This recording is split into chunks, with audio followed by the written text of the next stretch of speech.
கோடி கோடி இருமுடியா கோமகனே உங்களுக்கு கோடி கோடி இருமுடியா கோமகனே உங்களுக்கு நாடி வரும் பக்தருக்கு நல்ல வழி காட்டிடவே சாமிய துந்தக்க ஐயப்ப துந்தக்க தாரண துந்தக்க மாலைய துந்தக்க தாளத்தோட வருவாரா ஐயப்பன் வருவாரா அவன் வருவாரா வர மாட்டாரா அவர் வயவ கேளுங்க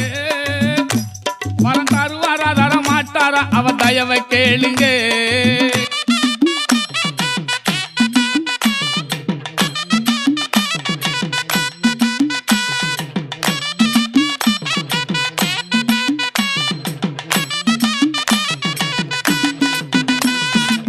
சந்தன பொட்டழகா